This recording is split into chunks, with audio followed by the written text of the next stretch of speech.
Part 06. Hari pertama 2. Setelah dari kamar Aditya, Hana memutuskan untuk kembali ke kamarnya. Sampai di kamar, Hana duduk di pinggir ranjang. Melihat Hana yang diam, Bibi pun bertanya kepada Hana, "Kenapa wajahnya manyun seperti itu?" Ternyata tuan muda lebih menyeramkan dari yang Bibi ceritakan. Apakah tadi dia mengeluarkan tanduknya? Bukan hanya tanduknya, tetapi juga taringnya, jawab Hana kesal. Bibi terkekeh mendengar jawaban Hana. "Selama kamu tidak membantahnya, dia tidak akan menggigit kamu." Maksud Bibi bukan apa-apa. Bibi hanya bercanda. "Ayo keluar, sudah saatnya kamu merapikan kamar Nyonya."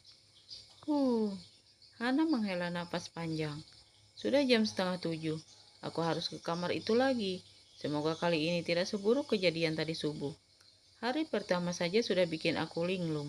Bagaimana dengan hari-hari berikutnya? Semangat Hana, ini demi keluargamu, berjuanglah. Dengan setengah berlari, Hana naik ke lantai 2 menuju kamar Aditya. Ia tidak mau terlambat, kalau tak ingin dimaki seperti subuh tadi. Hana mengetuk pintu sebelum masuk ke kamar. Setelah masuk, Hana melihat tuan muda yang masih tertidur. Alhamdulillah, sekarang ia sudah memakai bajunya saat tidur, ucap Hana sambil mengusap dadanya. Perlahan Hana berjalan ke sisi ranjang untuk membangunkan Aditya. "Tuan, tuan muda, bangun. Sudah saatnya Anda bersiap untuk ke kantor," bisik Hana sambil mengguncang pundak Aditya pelan. Perlahan Aditya membuka matanya karena mendengar ada suara yang membangunkannya. Ia melirik sekilas kepada Hana yang diam mematung di pinggir ranjangnya. Tanpa suara, ia turun dari ranjang dan berjalan ke kamar mandi, tanpa sedikit pun peduli pada Hana. "Tuan," panggil Hana. Aditya menghentikan langkahnya. "Di mana letak lemari pakaian Tuan?" Tanpa menoleh kepada Hana, dia menunjukkan jarinya ke sebuah pintu yang terletak agak jauh dari ranjangnya. Mata Hana mengikuti arah yang ditunjukkan oleh Aditya. "Terima kasih, Tuan." Tanpa menjawab ucapan Hana, dia melanjutkan berjalan ke kamar mandi. Dasar pabrik is batu. Kalau bukan majikan mungkin sudah aku ulek-ulek biar jadi bergedel. Sungut Hana kesal. Hana berjalan ke arah pintu yang ditunjukkan oleh Aditya tadi. Ceklek. Hana memasukkan kepalanya. Begitu pintu terbuka, matanya seketika melotot dan mulut terbuka melihat isinya. Wah, ini bukan lemari pakaian, tapi toko pakaian, karena ukuran tempat ini lebih besar dari kamar Hana di rumahnya. Hana sangat takjub melihat pakaian dan aksesoris Aditya yang tersusun rapi di tempatnya. Pakaian sebanyak ini kapan habisnya? Orang kaya mungkin hampir tiap hari beli pakaian. Aku sekali setahun aja bisa beli pakaian sudah bersyukur. Untuk apa ia punya jam tangan sebanyak ini? Pas dipakai kan atu-atu juga. Atau jam tangan ini juga harus disesuaikan juga dengan pakaiannya. Cek cek cek. Jadi orang kaya susah juga ternyata. Batin Hana. Susah milih kali, jawab Hana terkekeh. Aduh, kenapa aku jadi kepo begini? Nanti pabrik es keburu selesai mandi. Bisa membeku aku kena semprot. Cepat-cepat Hana memilih pakaian yang cocok untuk Aditya. Dan ketika mengambil dalaman, wajah Hana memerah menahan malu. Seumur hidup, baru kali ini aku memegang dalaman pria asing, kecuali punya ayah dan Raska, karena kami keluarga. Hana cepat-cepat keluar dari ruangan itu, takut nanti Aditya keburu selesai mandi. Waktu Hana keluar, Aditya juga keluar dari kamar mandi. Hana menahan napas melihat pemandangan di depannya.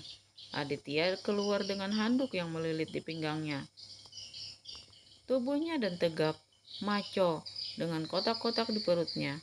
Ia menggosok rambutnya yang basah dengan handuk. Air yang jatuh dari rambutnya melengkapi pemandangan indah di pagi ini. Dengan cepat Hana menundukkan kepala. "Maaf Tuan," ucap Hana setengah berlari. Ia meletakkan pakaian Aditya di atas tempat tidur. Kemudian ia berjalan keluar dari kamar. Sebenarnya Aditya juga kaget melihat Hana masih di kamarnya, tapi dia mencoba untuk cuek.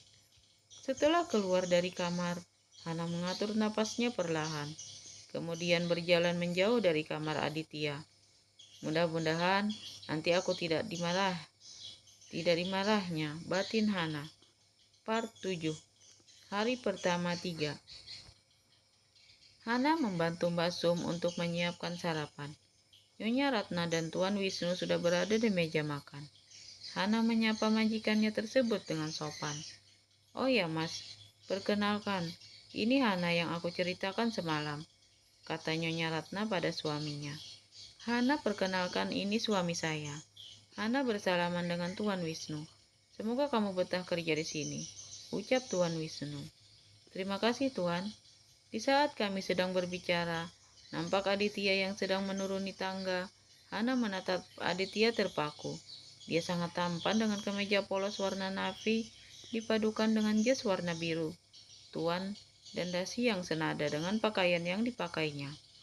"Ternyata selera pasienku oke juga ya," gumam Hana tersenyum tipis. "Atau tuan muda kan memang sudah tampan, pakaian apapun yang dipakai pasti akan selalu terlihat keren. Apalagi pakaian yang dipakainya mahal-mahal semua," batin Hana, dan seketika senyum di bibirnya pun lenyap. Aditya berjalan menuju meja makan dengan elegan seperti model yang sedang berjalan di catwalk. Hana menarik kursi yang berhadapan dengan Tuan Wisnu untuk Aditya. Sebelum duduk, ia melihat Hana sekilas. Seketika Hana langsung menundukkan wajahnya. Hana pamit kepada Nyonya Ratna dan Tuan Wisnu. "Tunggu Hana," kata Nyonya Ratna. Tiba-tiba datang seorang pemuda yang langsung menyapa Nyonya Ratna, Tuan Wisnu, dan Aditya. "Pagi Paman." "Pagi Tante.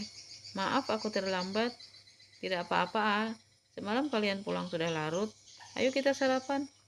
Sambil berjalan ke arah Aditya, ia menatap Hana sekilas, kemudian duduk di sebelah Aditya. "Aditya, Aldo, perkenalkan, ini Hana. Mulai hari ini, dia akan bekerja di sini menggantikan Bisanti." Aditya hanya diam sambil meneruskan sarapannya. Aldo memandang Hana, kemudian mengulurkan tangannya sambil menyapa Hana. "Saya Aldo. Semoga betah bekerja di sini," ucap Aldo sambil bersalaman. Aldo kembali melanjutkan sarapannya.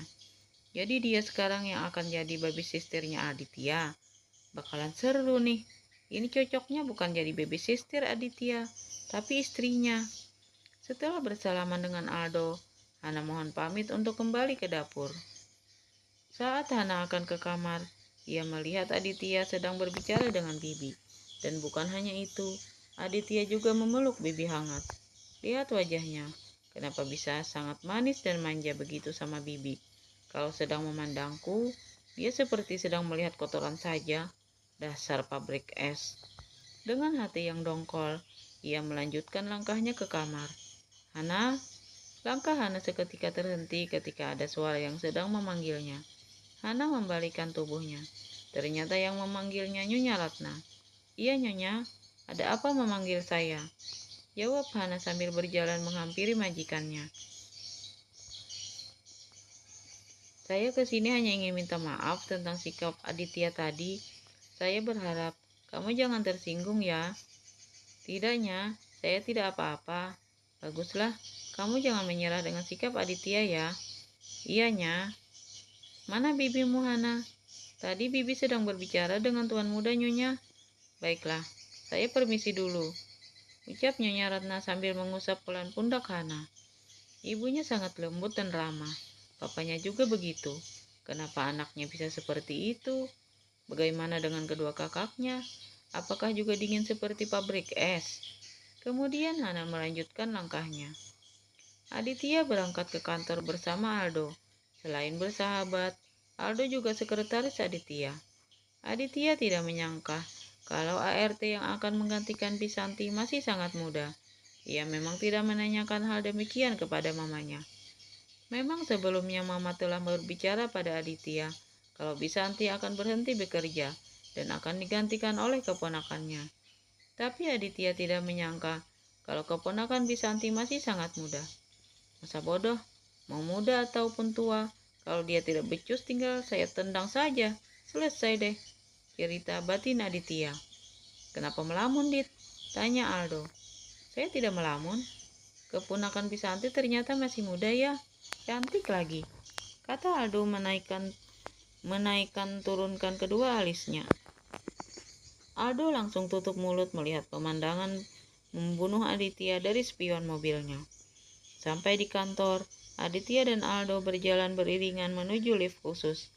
Beberapa karyawan menundukkan kepala mereka ketika berpapasan dengan pimpinannya. Lift mereka berhenti di lantai 10. Aditya berjalan ke dalam ruangannya dan diikuti oleh Aldo dari belakang. Aditya segera duduk di belakang mejanya untuk menandatangani dokumen yang sudah menumpuk di atas meja. Karena sudah 2 hari ia tidak masuk kantor, karena pergi melakukan perjalanan bisnis ke luar kota. Part 8. Hari pertama 3. Setelah Aditya pergi ke kantor, Hana kembali ke kamar untuk membersihkan. Hana merapikan ranjang, menyapu, dan mengepel lantainya, dan tidak lupa membersihkan kamar mandi. Walaupun di rumah ini sudah ada ART yang khusus untuk bersih-bersih, tetapi khusus kamar Nyonya dan Tuan Muda sudah menjadi tanggung jawab Bibi dari dulu, dan sekarang berpindah menjadi tanggung jawabnya Hana. Hana membantu Mbak Sumi memasak makanan hanya untuk keluarga majikannya saja. Sedangkan untuk memasak makanan para pekerja, di rumah ini tanggung jawabnya Mbak Sumi. Selesai bersih-bersih, Hana mengambil pakaian kotor Aditya yang ditaruh pada sebuah keranjang yang terletak di samping pintu kamar mandi. Hana membawa baju kotor ke tempat laundry yang berada di ruangan rumah paling belakang. Di sana Mbak Tati sedang mencuci pakaian. "Mbak, ini pakaian kotor Tuan Muda." "Taruh di situ, Hana," jawabnya sambil menunjukkan sebuah keranjang di sebelah mesin cuci. "Oh ya, besok spray Tuan Muda harus sudah diganti ya. Ingat, setiap 2 hari sekali, spraynya harus diganti ya, Hana. Begitu juga dengan punya Nyonya besar." "Baik, Mbak. Terima kasih ya sudah mengingatkan saya," jawab Hana. "Sama-sama," balas Mbak Tati tersenyum pada Hana. "Hana, sini," panggil Bibi. "Ayo ikut Bibi ke kamar," ajak bibinya menggandeng tangan Hana, dan ia pun mengikuti Bibi masuk ke kamar. "Hana, kamu jaga diri baik-baik ya. Hari ini Bibi sudah harus balik. Walaupun kita akan jarang bertemu, kita akan masih bisa saling teleponan seperti dulu." "Iya Bibi, Hana akan melakukan yang terbaik. Bibi tidak usah khawatir. Hana nitip ibu dan adik-adik ya." "Iya sayang, pasti." Bibi dihantarkan Nyonya dan Tuan ke stasiun. Kebetulan beliau juga mau pergi. "Hari ini kamu dan Sumi tidak usah masak siang, karena Nyonya dan Tuan makan di luar. Bibi pamit ya sayang." Hana dan Bibi saling berpelukan. Ia ikut mengantarkan bibinya sampai ke depan rumah dan masuk mobil majikannya. Hana melangkah masuk setelah mobil yang membawa bibinya menghilang dari pandangan. Di kantor Aditya. "Apa agendaku hari ini, Al?" "Pukul 10 nanti, kita kedatangan tamu bisnis tentang pembangunan jalan tol di Kalimantan. Setelah makan siang, kita akan mengunjungi proyek pembangunan apartemen." "Bagaimana kabar pembangunan hotel yang di Bali?" "Insya Allah akan selesai sesuai target." "Baguslah." "Dit, boleh aku bertanya sesuatu?" "Apa?" jawab Adit tanpa mengalihkan pandangannya dari berkas yang dibacanya. "Soal Hana," lanjut Aldo sedikit ragu. "Kenapa memang?" jawab Aditya mengangkat wajahnya dan menatap Aldo tajam. "Sorry kalau saya lancang, tapi kamu tidak akan memecatnya bukan? Selama dia bekerja tanpa melakukan kesalahan tak masalah. Aku menerimanya karena dia keponakan Bisanti." "Oke, kalau begitu saya permisi." Aldo melangkah keluar dari ruangan Aditya menuju ke ruangannya. Hana dan Bak Sumi sedang sibuk di dapur menyiapkan makan malam. Sebelum waktu maghrib, mereka telah menyelesaikan pekerjaannya. Hana bergegas ke kamar Aditya untuk menyiapkan pakaian santainya. Ia takut nanti keburu Aditya pulang bisa berabe pula urusannya. Tiba di kamarnya, Hana bergegas untuk mandi. Selesai mandi dan berpakaian, Hana membaca Al-Quran sambil menunggu azan maghrib. Selesai sholat maghrib, Hana turun ke dapur untuk menyiapkan makan malam. Tiba di dapur, Ternyata Mbak Sumi sudah ada di sana. Mereka saling membantu menyiapkan makan malam di meja makan. Ketika hidangan hampir selesai, Tuan Wisnu dan Nyonya Ratna tiba di meja makan. Hana, tolong nanti masakan malam untuk Aditya kamu hantarkan ke kamarnya ya. Hari ini ia pulang malam. Nanti dia akan menelponmu kalau sudah pulang. Jelas Nyonya Ratna. Baik Nyonya, jawab Hana. Setelah selesai, Hana mohon pamit dan bergabung dengan pekerja yang lain untuk makan malam. Dan ternyata Mbak Sumi sudah berada di sana. Ayo Hana, makan, panggil Mbak Tati. Iya Mbak. Semua pekerja di rumah memperlakukan Hana sangat baik. Mereka makan sambil bercanda. Sesekali terdengar tawa dari para pekerja. Di bagian belakang rumah adalah tempat untuk pekerja. Di sana terdapat kamar-kamar untuk pekerja, ruangan untuk menonton dan ruangan makan. Para pekerja di rumah ini diperlakukan sangat baik dan sudah dianggap seperti keluarga. Part 9. Menemani makan. Aditya pulang ke rumah sekitar pukul 10:30 karena sudah larut malam. Setelah Aditya turun dari mobil, Aldo pun langsung pulang ke apartemennya. Keadaan rumah sudah sepi ketika Aditya masuk ke rumah. Ia pun langsung naik ke kamarnya di lantai 2. Aditya meletakkan tasnya di atas meja. Ia berjalan ke kamar mandi sambil melepaskan pakaiannya. Sekitar 10 menit, Aditya keluar dari kamar mandi. Ia mengambil pakaian yang sudah disiapkan Hana tadi sore. Kamar Hana. Sambil menunggu Aditya pulang, Hana membaca buku yang memang sengaja ia bawa kemarin. Hana memang seperti itu. Kalau ada waktu luang, selalu ia manfaatkan untuk belajar. Ia masih terlihat asik dengan bukunya ketika HP-nya berdering. Ia melihat ada nomor baru muncul di layar HP-nya. Halo, saya Aditya. Tolong hantarkan makan malam saya ke kamar. Tuan mau makan apa? Steak dan jus jeruk. Aditya langsung memutuskan teleponnya. Hana bangkit dan keluar dari kamar menuju dapur. Sekitar setengah jam kemudian, menu yang dipesan Adit pun langsung selesai. Ia menatanya di atas nampan, lalu berjalan keluar dari dapur menuju ke kamar Aditya. Tiba di depan kamar, Hana mengetuk pintu. Masuk, terdengar perintah dari dalam kamar. Hana membuka pintu kamar dan berjalan masuk. Ia melihat Aditya duduk di sofa sibuk dengan laptopnya. Hantarkan ke sana. Tunjuk Aditya ke sebuah pintu tanpa mengalihkan sedikit pun pandangannya dari laptop. Hana berjalan ke arah yang ditujukan Aditya. Ketika pintu terbuka, angin malam bertiup masuk ke dalam kamar. Ternyata pintu yang ditunjukkan Aditya tadi adalah pintu menuju ke balkon kamar.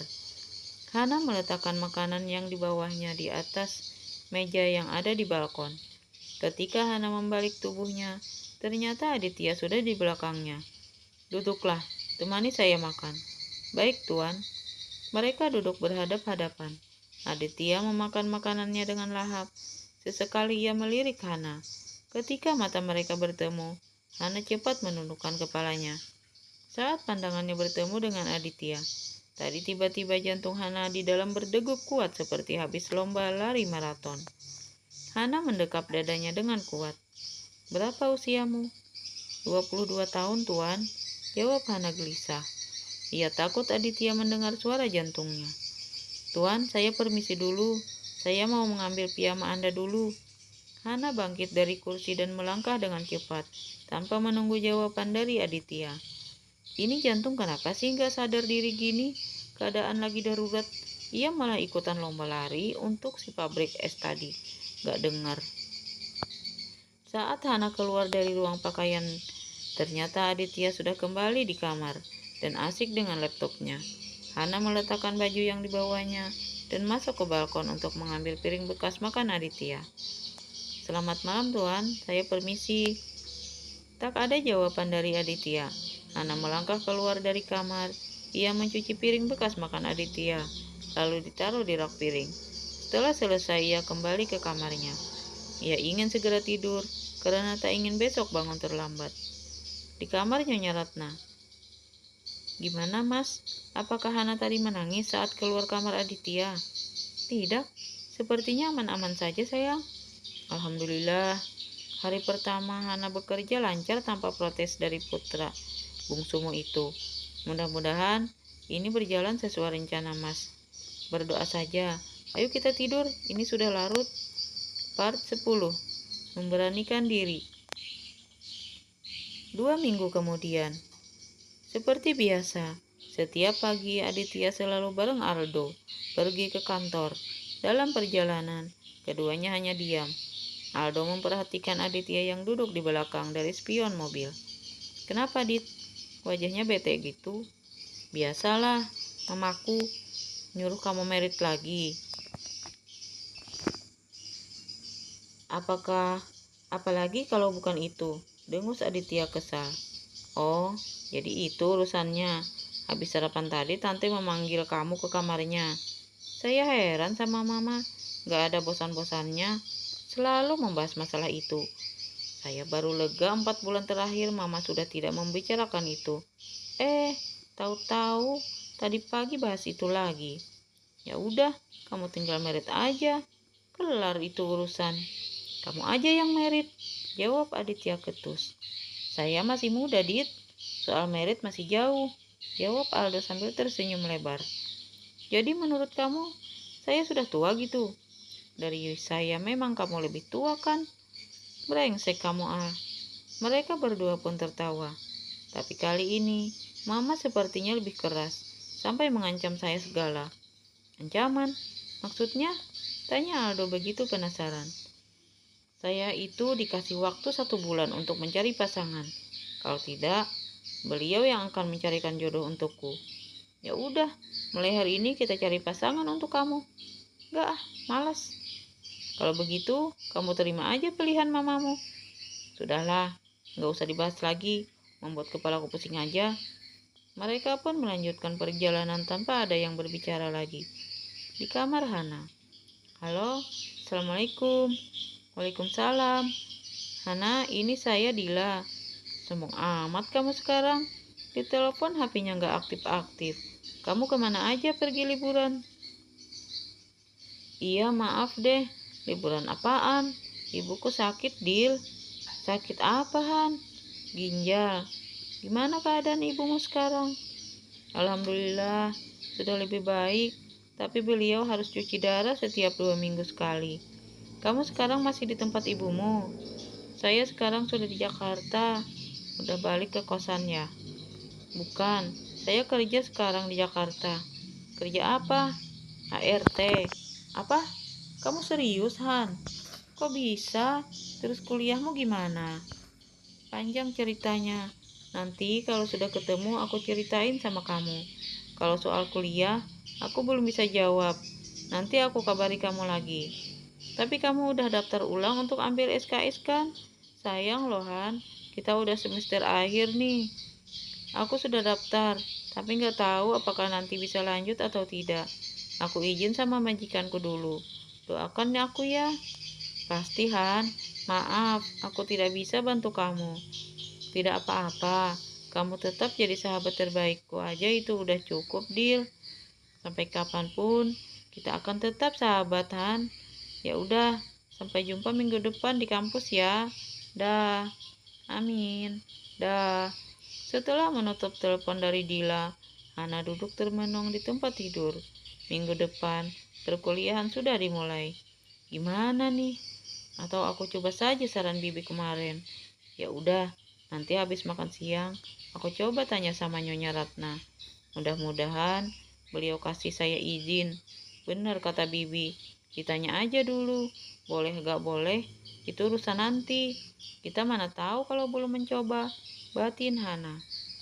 Semangat Hana, semangat. Bisik Hana ke diri sendiri sambil tersenyum. Hana melihat jam dinding. Ternyata sudah pukul 11:30 siang. Ia bergegas ke dapur untuk memasak makan siang. Karena majikannya selalu makan siang selesai sholat zuhur. Kali ini Hana memasak sendirian. Karena Mbak Sumi izin anaknya lagi sakit. Selesai memasak, Hana kembali ke kamar untuk sholat. Habis sholat, ia kembali ke dapur untuk menyiapkan menu makan siang. Saat Hana hampir selesai, Nyonya Ratna dan suaminya tiba di meja makan. Wah, Menunya menggoda sekali, Hana, puji Nyonya Ratna. Dit, papa gagal lagi kayaknya deh hari ini mah, timpakan Tuan Wisnu sambil tertawa. Hana hanya tersenyum mendengar gurauan sepasang suami istri yang masih saja romantis di usia mereka yang sudah tak muda lagi. Kamu sudah makan siang, Hana? Tanya Tuan Wisnu. Sudah, Tuan. Kedua majikannya memulai makan siang mereka. Hana masih terpaku dekat meja makan dengan gelisah. Sesekali ia meremas kedua tangannya. Melihat Hana yang gelisah, Nyonya Ratna menghentikan makannya dan bertanya pada Hana. Kenapa, Hana? Kamu sakit? Begini Nyonya. Apakah habis makan siang ini saya bisa bicara dengan Nyonya? Tanya Hana ragu. Nyonya Ratna menatap Hana dengan lembut sambil menjawab. Boleh, nanti habis ini saya tunggu kamu di ruang baca ya. Melihat tanggapan dan wajah majikannya, Hana bernapas lega. Sambil tersenyum senang, Hana berkata, Iya, terima kasih Nyonya. Tuan, saya permisi dulu, ucapnya bersemangat, dan disambut anggukan oleh kedua majikannya. Bersambung.